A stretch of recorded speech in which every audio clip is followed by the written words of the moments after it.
উদ্বৃত্ত অর্থ যেটা মধ্যবিত্তের কিছুটা হলেও উদ্বৃত্ত অর্থ থাকে, যেটা সে হয়তো বিনিয়োগের সুযোগ তার নেই উচ্চবিত্তের মতো, সে হয়তো বিনিয়োগ করতে পারে না, বিনিয়োগ করতে পারে সে তার অফস্প্রিং, তার সন্তানদের উপরে, যে সে আরেকটু ভালো লাইফের দিকে আগাক, এই প্রসঙ্গটা এলো। এবং এই জায়গাতেই কিন্তু কালচারের প্রসঙ্গটা চলে আসে, যে মধ্যবিত্ত সেই জায়গাটাতেও, অর্থাৎ বলা যায় যে আসলে বাংলাদেশের প্রেক্ষাপট যদি আমি বলি তাহলে হচ্ছে আসলে শিল্পকলায় টিকিট কেটে নাটক দেখতে যায় কে? মধ্যবিত্ত যায়। বা হচ্ছে কেউ একজন উচ্চাঙ্গ সঙ্গীতের আসর ডাকলো, কে যাচ্ছে? মধ্যবিত্ত যাচ্ছে। বা সিনেমা হলে টিকিট কেটে সিনেমা দেখতে যায় কে? মধ্যবিত্ত যাচ্ছে। এটা নানান লেয়ার আছে। হ্যাঁ, উচ্চবিত্ত যায় না আমি সেটা বলছি না, বা নিম্নবিত্ত যায় না সেটা বলছি না, কিন্তু একটা বড় অংশ যায় হচ্ছে মধ্যবিত্ত। বাংলা সিনেমার ক্ষেত্রেও আমরা দেখেছি যে যখন এই আলোচনাটা এসেছে যে পরিবার সপরিবারে গিয়ে দেখতে না পারার, আমাদের একটা পিরিয়ড গিয়েছে লেট 90s থেকে আর্লি 2000, এই পিরিয়ডটার মধ্যে, যে বলা হলো যে অশ্লীলতার যুগ, মুক্ত মুখ, এগুলো বলে নানা ধরনের কথা এলো, এবং সেই সময়টাতে সিনেমা হলের পরিবেশ ইত্যাদি ইত্যাদি এগুলো মিলিয়ে দেখা গেল যে সিনেমা হলে আর টিকিট কাটা হচ্ছে না, টিকিট আর বিক্রি হচ্ছে না। তো সেই জায়গাতেও আসলে মধ্যবিত্ত বা ওই যে তার একটু বাড়তি সময়, একটু অবসর থাকা, নিম্নবিত্ত যে অবসরটা পাচ্ছে না, সেই অবসরটা মধ্যবিত্ত কিছুটা পাচ্ছে। সেই সময় সে হয়তো কবিতা লিখছে বা এই ধরনের, হ্যাঁ, কবিতা লেখা মানে হচ্ছে যে কোনো বৃত্তির হিসাবে পড়ছে বিষয়টা এরকম না, বিষয়টা হচ্ছে তার সুযোগটা থাকছে, সে সংস্কৃতি নিয়ে ভাবছে। তখন আপনি আসলে সংস্কৃতি নিয়ে ভাববেন কখন? যখন আপনার এক হচ্ছে আপনার অবসর আছে, দুই হচ্ছে আপনার সেই অবসর সময়টাকে রাঙানোর জন্য কিছু খরচ আপনি আসলে করতে পারবেন। নিম্নবিত্তের তো আগে তো পেট ভরতে হবে, তারপরে তো সংস্কৃতি করবেন। সংস্কৃতি চর্চা তো করবেন হচ্ছে আরো পরে। আমার যদি খিদে পেটে তো আসলে সংস্কৃতি হয় না। হ্যাঁ, এখন সেই জায়গায় আসলে মধ্যবিত্ত একটা বড় ধরনের ভূমিকা রাখে। আবার মধ্যবিত্তের আরেকটা বিষয় যেটা হয়, যে সে যখনই স্কিলড পপুলেশন তৈরিতে, মানে ক্রিডেন্সিয়ালস এর ক্ষেত্রে সে যখন একটা অবদান রাখে, তখন যেটা হয় যে সেটা আবার কিন্তু অর্থনৈতিক কর্মকাণ্ডে মানে রূপান্তরিত হয়, এবং এভাবে একটা সাইকেল তৈরি হয়, যে সাইকেলে আসলে আপনার অর্থনৈতিক ব্যবস্থায় আপনি দক্ষ কর্মকর্তা কর্মচারী যাই বলেন, সেই দক্ষ শ্রমশক্তি আসলে ঢোকার একটা পাইপলাইন ক্রিয়েট হয়।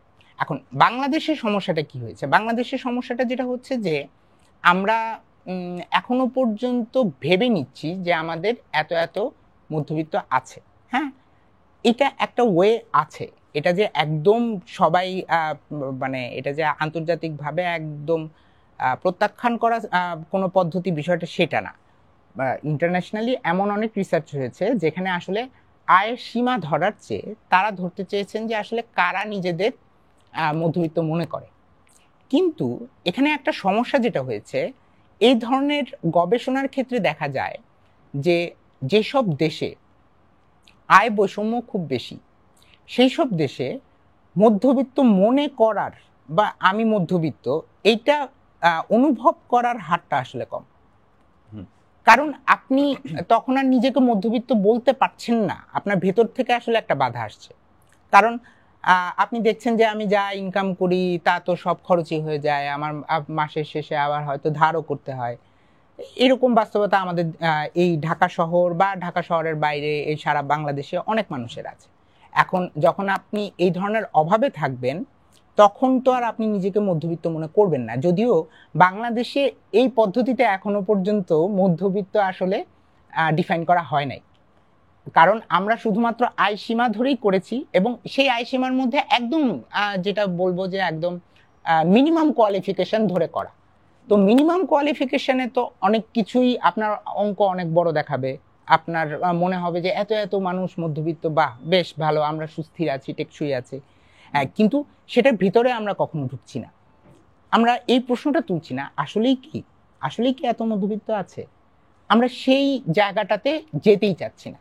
আর তার উপরে মরার উপর খাড়ার ঘা হয়ে আসছে হচ্ছে নানা ধরনের নতুন নিয়ম, যে নিয়মগুলো আপনি ধরেন যে 2015 সালে যে গবেষণা হয়েছে মধ্যবিত্তের আকার ধরে বা নানা কিছু, সেইটার প্রেক্ষিতে খুব অদ্ভুতভাবে এর পরের বছর থেকেই এমন নিয়ম কানুন এবং আইন আসা শুরু হলো, যেটাতে মনে হলো যে মধ্যবিত্ত অনেক হয়ে গেছে আমার, এদের কাছে আসলে অনেক টাকা আছে, সরকারের মনে হলো যে এদের কাছ থেকে সব টাকা নিয়ে নেওয়া উচিত। নানান কর কাঠামো, নানান নানান পদ্ধতিগত কর জায়গা কাঠামো, থেকে। এই জায়গাটাতে একটা বিষয় আসতে পারে যে আসলে বাংলাদেশের মধ্যবিত্ত কেমন আছে, আসলে কেমন আছে। এখন এখানে দুটো পয়েন্ট আমি জাস্ট বলি, এত গভীরে না যাই। প্রথম বিষয়টা হচ্ছে এই যে ধরেন জানুয়ারি মাসের 9 তারিখে আমাদের প্রায় শতাধিক পণ্যের উপর প্রথমবার হচ্ছে ভ্যাট বসানো হলো। ভ্যাট বসানোর পরে এটা নিয়ে বেশ আলোচনা শুরু হলো, সমালোচনা শুরু হলো, আর ব্যবসায়ীরা আলাদা আলাদা সংবাদ সম্মেলন করলেন, বড় বড় ব্যবসায়ীরা।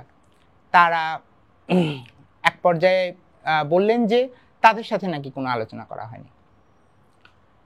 আর যারা ভোক্তা, যারা মূলত ট্যাক্সটা দেবেন, ভ্যাটটা দেবেন, যার 5 টাকার বনরুটি হয়তো 10 টাকা হবে, সে এখানে পুরোপুরি অনুপস্থিত।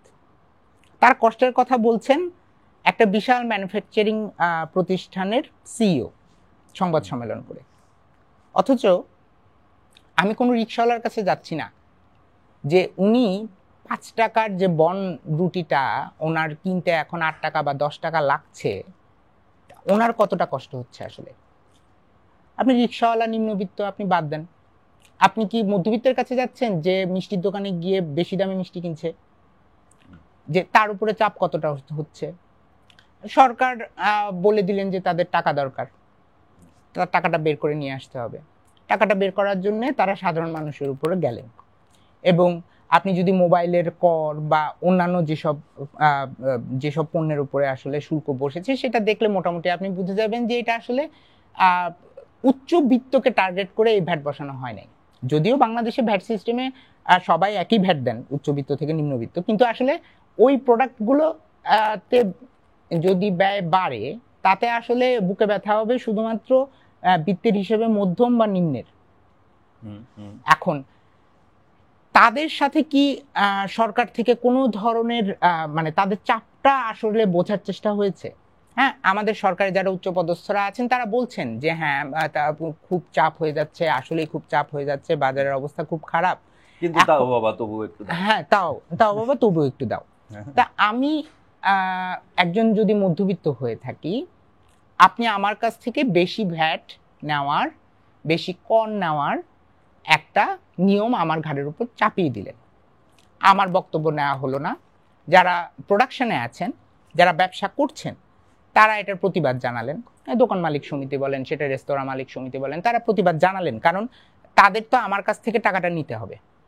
আমার কাছ থেকে তারা কি হিসেবে টাকা নেবে, এই চাপ থেকেই তারা এই জিনিসটা করলেন। এখন তারা যখন এই জিনিসটা করলেন, জানুয়ারি 22 তারিখে আবার বলা হলো যে না, 10টা পণ্যের উপর আপনারা ট্যাক্স কম দেন, ভ্যাট কম দেন। তো এই যে 9 থেকে 22 তারিখ পর্যন্ত বর্ধিত ট্যাক্সটা থাকলো এই 10টা পণ্যের উপরে, এই 11-12 দিন আমি বর্ধিত ট্যাক্স কেন দিলাম এবং হচ্ছে এইটা মানে সিদ্ধান্তের এত ফ্ল্যাকচুয়েশন আসলে না, মানে বিষয়টা কি আমার প্রক্রিয়ায় তাহলে সিদ্ধান্ত না, তাহলে কি আমার আয় করা টাকা কি খুবই সস্তা হয়ে গেছে? খুবই ডলারের বিপরীতেও কি খুব সস্তা হয়ে গেছে যে আমার কাছ থেকে আসলে ইচ্ছা করলে টাকা নিয়ে যাওয়া যায়? হ্যাঁ, আচ্ছা, আমি আরেকটি প্রসঙ্গে একটু আসতে চাইবো, সেটা হচ্ছে যে মধ্যবিত্তের একটা তো হচ্ছে অর্থনৈতিক কাঠামো, অর্থনৈতিক মানদণ্ড ধরে এক ধরনের মধ্যবিত্তের বিত্তের হিসেব ধরে হচ্ছে মধ্যবিত্ত, যে মাঝে থাকছে সে হচ্ছে মধ্যবিত্ত। আরেকটা কি এইটা যে মানে কোনোভাবে লাইফস্টাইল রিলেটেড কিনা, জীবনযাপন প্রণালীর মধ্য দিয়ে আমরা মধ্যবিত্ত চিনতে পারি কিনা। আপনি মাঝখানে বললেন যে কারা নিজেদের মধ্যবিত্ত মনে করে, এই প্রশ্নটা তো আসলে হচ্ছে তার বিত্তের প্রশ্নের দিকে যায় না। এই প্রশ্নটা আসলে যায় হচ্ছে যে সে আসলে কি চায়, তার চাহিদার মাত্রা এবং তার জীবনযাপন প্রণালীর দিকে অনেকখানি, আমি যতটুকু বুঝি অনেকখানি সেদিকটাতে যায়। এইটা কোনোভাবে হচ্ছে লাইফস্টাইল দিয়ে আসলে কি মিডল ক্লাস ধরা যায় কিনা, বা বাংলাদেশে আসলে এই ধরনের এইভাবে আমরা চিহ্নিত করতে পারি কিনা, প্রথমত। দ্বিতীয়ত যে বিষয়টি, সেটা হচ্ছে অভিজিৎ ব্যানার্জি এবং এস্তার দুফলোর প্রসঙ্গ আপনি টেনেছেন, যে তারা আবার এই মধ্যবিত্তের অংশটিকে হচ্ছে কয়েকটি ভাগে, নিম্ন, মধ্য, উচ্চ, এই নানা ভাগে হচ্ছে তারা ভাগ করে দেখিয়েছেন যে এইটার রেঞ্জটা আসলে বড় হলেও পুরোটাকে একসঙ্গে আসলে মধ্যবিত্ত বলা যাবে না। তো সেইটা যদি আমরা বিবেচনায় নেই তাহলে দেখবো যে হচ্ছে ভোগ্যপণ্যের ভোক্তার শ্রেণী কাতারেও এক ধরনের পরিবর্তন চলে আসে। সমাজ সচেতনতার জায়গায় অর্থাৎ নিম্ন মধ্যবিত্ত যে পরিমাণ সাউন্ড আসলে সোশ্যাল কনটেক্সটে, পলিটিক্যাল কনটেক্সটে তুলতে পারবে, মধ্যবিত্ত হয়তো তার চাইতে আর একটু বেশি তুলতে পারবে, বা উচ্চ মধ্যবিত্ত হয়তো তার চাইতে, কারণ তার তখন কানেক্টিভিটিটা বেড়ে যাচ্ছে, কানেকশনস, কমিউনিকেশনস, এই সব কিছু বিবেচনায় নিয়ে তার কি এটা এইভাবে আসলে আমরা বিবেচনা করতে পারি কিনা। হ্যাঁ, সেটা করা যায়, কিন্তু সেটার জন্য তো আসলে আমাদের আগে প্রথমে একমত হতে হবে জাতীয়ভাবে যে আমি আসলে কাকে মধ্যবিত্ত বলবো, আমার মানদণ্ড আসলে কি।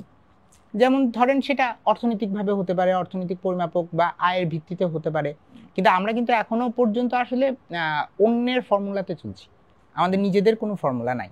আমি কিন্তু এখনো ডলারে হিসাব করতেছি, পিপিপিতে হিসাব করছি, আমরা কিন্তু টাকায় হিসাব করছি না। টাকায় হিসাবটা আসছে অনুমান ভিত্তিতে, ডলারের ভিত্তিতে টাকার হিসাব আসছে, কিন্তু আমি কি আসলে টাকার হিসাব করছি? যেমন ধরেন আমি তো ডলারে আয় করি না। না, ডলারে তো আর আমি আয় করি না।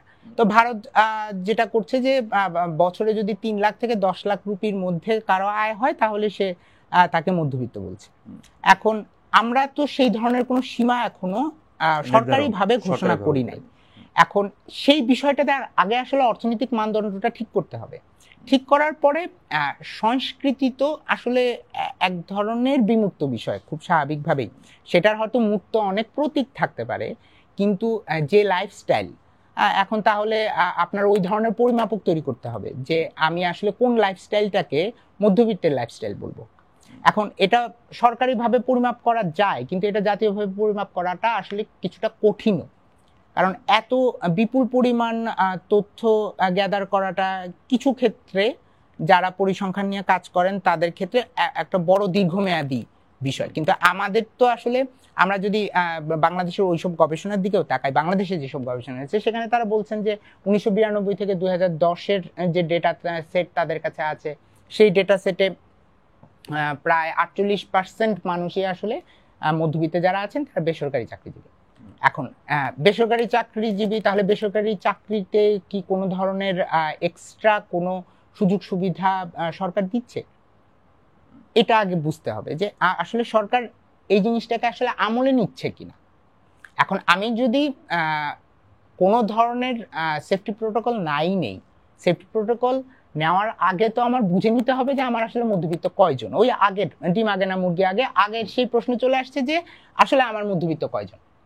এখন সেই জায়গায় একটা প্রশ্ন আসে যে মধ্যবিত্ত ধরেই নিলাম যে 3.5 কোটি 4 কোটি, তো তার মধ্যে আমার 48%-এর বেশি হচ্ছে বেসরকারি চাকরিজীবী। এরপরে বাংলাদেশে বিএডিএস এর যে গবেষণা সেটাতে বলা হয়েছে যে আমার 22% হচ্ছে ব্যবসা করেন। তো মধ্যবিত্তের যেহেতু বিত্তই মধ্যম আকারের, তো সে তো নিশ্চয়ই এখানে কারখানা দিয়ে বসবে না, সে বড় জোর এসএমই কাতারে আছে। হ্যাঁ, সে হয়তো মুদির দোকান চালাচ্ছে, সে হয়তো ওষুধের দোকান চালাচ্ছে, এইসব চালাচ্ছে। তো এগুলো তো ক্ষুদ্র পুঁজির ব্যবসা। তো ক্ষুদ্র পুঁজির ব্যবসাতেও তো আমি এই ভ্যাট চাপিয়ে দিচ্ছি। তার উপরে যদি বেসরকারি চাকরিজীবীর দিকে যান, আমি যেটা আপনাকে কিছুক্ষণ আগে বলছিলাম যে 2015 সালে আমরা জানতে পারলাম যে কিছু কিছু ক্যারেক্টারিস্টিক্স আমরা জানতে পারলাম খুব স্বল্প স্যাম্পল সাইজের ভিত্তিতে হলেও, যে আমার এত পার্সেন্ট মানুষ আসলে এই পেশায়, মধ্যবিত্তের মধ্যে এত পার্সেন্ট মানুষ এই পেশায় আছে। তো তাদের আসলে সিকিউরিটি কতটুকু, বেসরকারি চাকরিজীবীদের কি অবস্থা, আমরা যারা বেসরকারি চাকরি করি আমরা মোটামুটি সবাই জানি। এখন সেক্ষেত্রে আসলে আমাদের সুরক্ষা দেয় শুধুমাত্র শ্রম আইন, এছাড়া আর এর বাড়তি কিন্তু কোনো সুরক্ষা ব্যবস্থা সরকারের পক্ষ থেকে অন্তত নাই। হ্যাঁ, এখন সেই শ্রম আইনেও যে সবাই খুব যারা বঞ্চিত হচ্ছেন, তারা যে মামলা করে খুব বেশি সুবিধা আদায় করতে পারছেন এরকম কিন্তু আমরা খুব বেশি শুনি না, অন্তত আমরা খুব বেশি শুনি না। তো সেই বেসরকারি চাকরিজীবীদের এতদিন স্বাভাবিকভাবে সরকারি চাকরিজীবীরা যে ধরনের প্রভিডেন্ট ফান্ড বা অন্যান্য সুবিধা পান, সেই সুবিধাটা কিন্তু গ্র্যাচুইটির সুবিধাও যদি বলি, সেটা কিন্তু বেসরকারি চাকরিজীবীদের মধ্যে খুব কম অংশই পান। এখন সেই পাওয়াটার মধ্যেও কিন্তু আবার সরকার এক ধরনের বৈষম্য করে যাচ্ছে। সেটা হচ্ছে 2016 সাল থেকে তারা সরকার বললেন যে তারা বেসরকারি চাকরিজীবীদের যে প্রভিডেন্ট ফান্ড বা অবসরের অন্যান্য সুবিধা সেসবের উপরে কর বসবে। এখন সরকারিতে কিন্তু কর বসছে না, সরকারি চাকরিরাও প্রভিডেন্ট ফান্ড পাচ্ছেন, সরকারি চাকরিরাও চাকরিজীবীরাও গ্র্যাচুইটি হিসাব পাচ্ছেন, কিন্তু তাদের ওই সব কিন্তু মানে করমুক্ত সুবিধা পাচ্ছে।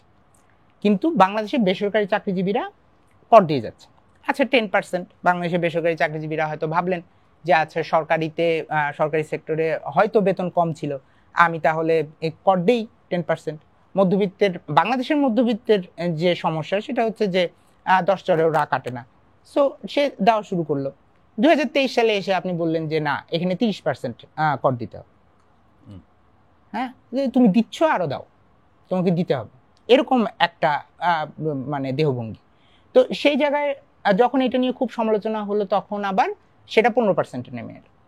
কিন্তু আপনি কিন্তু তাও বৈষম্যটা রেখেই দিলেন, সরকারের পক্ষ থেকেই সেই বৈষম্যটা রেখে দেওয়া হলো।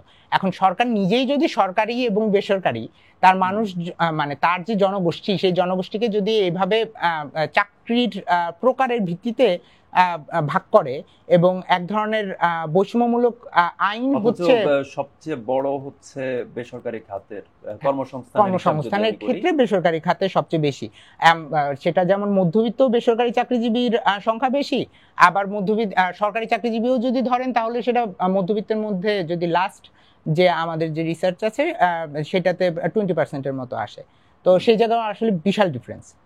কিন্তু আপনি আসলে আপনার প্রায় 70% মধ্যবিত্তের যে 70% তারা হচ্ছে বেসরকারি চাকরিজীবী এবং ব্যবসা করছে, ক্ষুদ্র ব্যবসা করছে। এখন তারাই আসলে চাপে, তো আপনি বাকি 30%কে সুবিধা দিলেই আসলে কি হবে? আপনার তো সামগ্রিক মধ্যবিত্ত শ্রেণীর তো কোনো উন্নতি হবে না। তো এটা কি অনেকটা ওই যে তেলে মাথায় তেল দেওয়ার মতো বিষয় হয়ে যাচ্ছে, যে ভালো আছে বাবা তুমি ভালো থাকো, সুবোধ থাকো, আর যে হচ্ছে দিচ্ছ আমাকে তুমি আরেকটু বেশি দাও। এটার কারণে যেটা হচ্ছে সেটা হচ্ছে যে আপনাকে আসলে খুব ফেয়ার ওয়েতে আপনার শ্রেণী পরিবর্তন করতে অনুৎসাহিত করা হচ্ছে এবং সেটা সরকারিভাবে করা হচ্ছে। এর ফলে যেটা হয় সেটা হচ্ছে যে আপনি যদি একজন মধ্যবিত্ত হয়ে থাকেন, একজন বেসরকারি চাকরিজীবী হয়ে থাকেন বা সাধারণ ছোটখাটো ব্যবসায়ী হয়ে থাকেন, তাহলে আপনি একসময় আসলে উৎসাহ হারিয়ে ফেলবেন। উৎসাহ হারিয়ে ফেলার পরে আপনার সেই তাড়নাটা থাকবে না যে আমাকে অর্থনৈতিকভাবে উন্নত হতে হবে বা উন্নতি করতে হবে। এত চাপে থাকলে আসলে সেটা করাও সম্ভব না, এবং যখন সেটা আপনি করবেন না তখন আলটিমেটলি হয়তো আমার কাছ থেকে সরকার আজকে কিছু ভ্যাট বেশি নিয়ে যাচ্ছে, কিন্তু দিন শেষে সরকার একটা দীর্ঘমেয়াদী ক্ষতির সম্মুখীন হবে, এবং সেটা হচ্ছে যে আপনার মিডল ক্লাস যদি কোনোভাবে স্টাকড হয়ে যায় তাহলে আপনার সার্বিক অর্থনৈতিক উন্নয়নে কোনো গতি আসবে না। ধন্যবাদ অর্ণব সান্যাল। আমরা মধ্যবিত্ত নিয়ে নানা আঙ্গিকের নানা ধরনের আলোচনা আমরা শুনলাম অর্ণবের কাছ থেকে। যে সবচেয়ে মজার বিষয় সেটি হচ্ছে যে বাংলাদেশে মধ্যবিত্তের সংখ্যা নানাভাবে নানান গবেষণায় বলা হচ্ছে যে 3.5 থেকে 4 কোটি, কিন্তু সেটার মানদণ্ডের জায়গাতেই এক ধরনের ডিবেট রয়ে গেছে।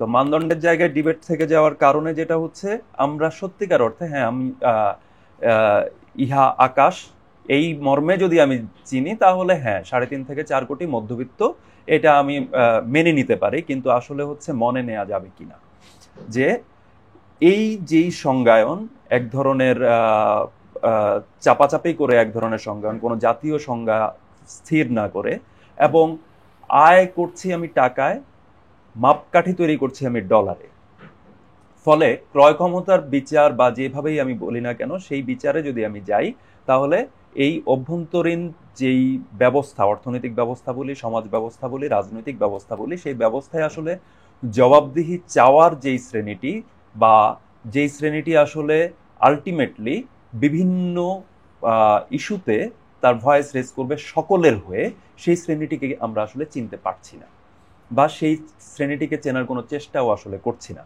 তো সেই জায়গায় নিশ্চয়ই আমরা যাব। আমরা নিশ্চয়ই মধ্যবিত্ত কত বা মধ্যবিত্ত কারা, মধ্যবিত্ত কেন প্রয়োজন, এই প্রশ্নগুলোর উত্তর আমরা আমাদের প্রশাসন এবং দায়িত্বশীল অংশের কাছ থেকে আগামী সময়ে পাবো বলে আমরা আশা করছি। ধন্যবাদ।